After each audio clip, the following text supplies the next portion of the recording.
2012 was a very special year.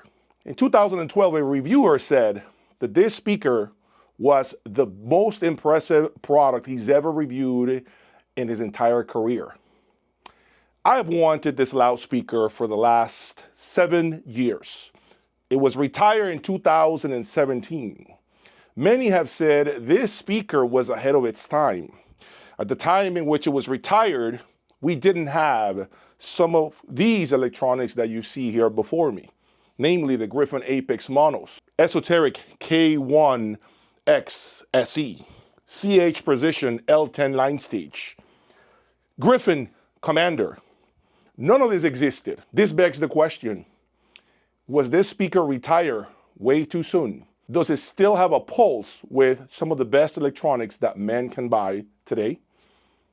Well, the time has finally arrived, and we're going to answer those questions right now.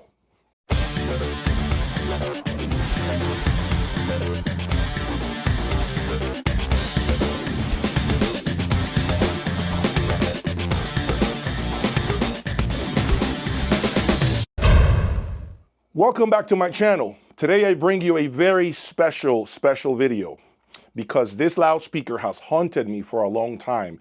See, unfortunately in 2017 I couldn't afford this speaker.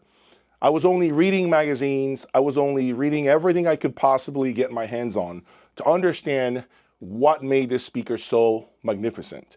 But I'm not going to delay the process anymore. Let me show you what I have purchased. Meet the magical Q7 MK2.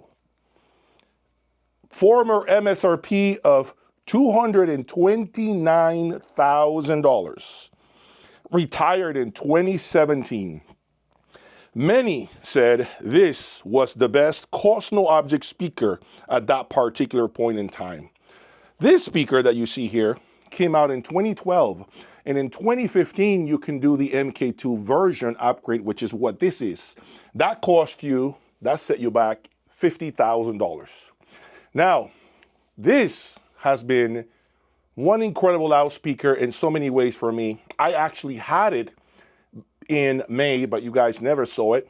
This is a very scary speaker, okay? I will tell you right now, I had to get a massive truck to get this speaker in here. One of the most nerve-wracking experiences, okay? 750 pounds of pure aluminum, 600 fasteners. Let me show you the back so you have an idea of what I'm talking about here. So look at all the fasteners here. All of these things. This is a pure cost no object design. 600 of these fasteners live inside and out of this cabinet. The crossover section where the binding posts are located is actually dead center in the speaker. And the reason for that is because you're going to have shorter paths to the drivers when you implement this type of design. Binding posts, as you can see, they're Furotech. I love these binding posts, and let me show you why. Look, see that? It basically stops squeezing on your speaker cables. That's what tells you you're not doing anything else, it's tight enough. I love that about this particular type of binding post. And if you remember, if you've seen my channel, you would know that I have had the magical M6 in the past. Now, of course, I did not have the same level of electronics as I do today. That's because I couldn't afford this level of electronics 3, 4, 5 years ago. And so this, of course, is outperforming the magical M6. But again, look at all the arsenal that I have here. And if you're wondering what these are, let me show you what these are. I bought these specifically for these magical Q7s just this week. These are the Sim Audio 888s monoblocks, flagship product. First time I saw these monoblocks was in Munich with a pair of Rido TD6s. And I mean, let me tell you, they blew my mind. Absolutely incredible amplification. So with these, I'll be able to easily feed the magical Q7 1600 watts of pure Class AB power. Not only that, we're going to use the Griffin Apex rated at 225 watts per channel of pure Class A power. Now I want you to see this real quick. This is the plate that comes with the Q7s. pure aluminum. Look at this. Check this out. This has to be easily 80 pounds of aluminum. This plate right here is the lifting plate that you utilize to put under, you put this under the magical speakers, and this will help you lift it up off the ground so you can insert the Q pods. All right, let's put this back down. Right now, I haven't had a chance to put the spikes or the Q pods on the speaker, so you can see they are on casters. Okay, very hard speaker to move around. Extremely difficult even for me. Now, if you're wondering what happened to the Sonos Faber, they're here. Okay, Sonos Faber still live in the lab. I am just simply playing with two retired flagship loudspeakers. Completely different approaches to sound reproduction. The Sonos Faber is a wood cabinet, as you're seeing right now on your screen. The Magico next to it is pure aluminum. And there has been a lot of talk around with regards to the importance of the construction of the cabinet and the materials that are being used. So I figure this is a great opportunity for all of us to see if indeed aluminum doesn't sound very good in comparison to wood or any other foreign exotic material. Okay, let me give you a little preliminary feedback as far as what I've heard so far with this speaker. Number one, wow, the bass. See, the bass is not necessarily just an extension. The bass is a revelation. The bass reveals itself in ways that I've never heard in the room before. Number two, the speed of this speaker is mind-boggling. It engages your senses in a way that you have to be here to really understand what it does. It really puts you in front of a race car and you need to put your seatbelt on because you do not know how fast the car is gonna go, so you gotta be bracing yourself with this loudspeaker. Number three, and last thought, is the fact that the speaker can also play this small. It can be a mini monitor. It feels like when you change a song, it'll be this big. Skip that song and go to the next song, it'll be this big. And then the next song, it will be this big. I really love that about the speaker. The chameleon-like effect that it has is unlike anything else I've heard. However, I gotta be honest here.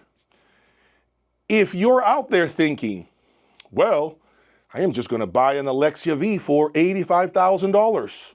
Well, you know what? Now that Jay spoke about this speaker, and this speaker can be had for a reasonable price today, let me just get this instead because it is a $220,000 cost no object loudspeaker.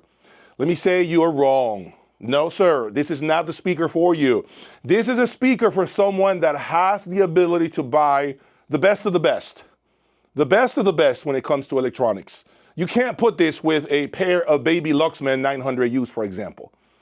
Which, by the way, I'm gonna use an opportunity to tell you that I will be listing on my website, jaysaudiolab.com, a pair of Luxman 900Us, as well as the matching 900U preamplifier in mint condition. I'm always loading up brand new stuff on my website. Top-end gear, top-end high-end audio electronics.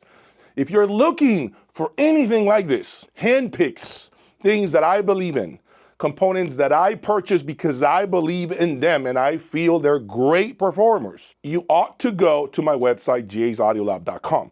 If there's something that I may have mentioned that I haven't listed, reach out to me. My email is on my website. You can just submit an inquiry and I will respond to you in a timely manner. Anyway, living with the ultra high-end is something that very few people can speak about. I've told you many times, stop listening to the punks on forums. Stop listening to those that just have narratives. All they are keyboard warriors. They make up all these narratives about how this sounds, how that sounds, when in reality, they have never owned it. They probably haven't even seen it. Stop listening to fools out there who don't live with this. Everything here that you see is mine. I bought it. It belongs to me.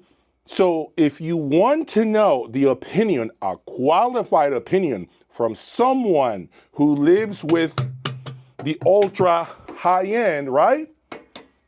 Set up a consultation with me through my website. Let me talk to you before you spend this kind of money. Okay, let me talk to you. See, dealers in the United States don't even have this level of electronics on the floor. They don't have a 888 SIM audio. They don't have Apex. They don't have an L10 with a Griffin Commander. They don't have a Sonos Fiber SE17 with a Q7. They don't have CH Precision M10s, which I also have, and you haven't even seen yet. I have more stuff than dealers do. Dealers can only give you advice on what they sell, which is no fault of their own, right? It's not a fault of their own. I can give you advice on a lot more things because I live with them. So I want to know from you in the comments section, do you think these speakers right here next to me can still hang with some of the most expensive and extravagant loudspeakers offered to us today? Do you think my crazy top-end collection of electronics can make this speaker rival, or has this speaker seen better days and it's no longer a good performer?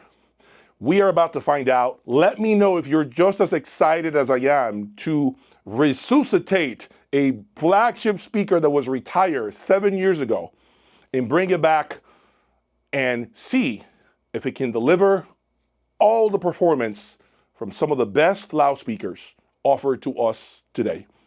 Thank you for your support, and I will speak to you soon. Peace.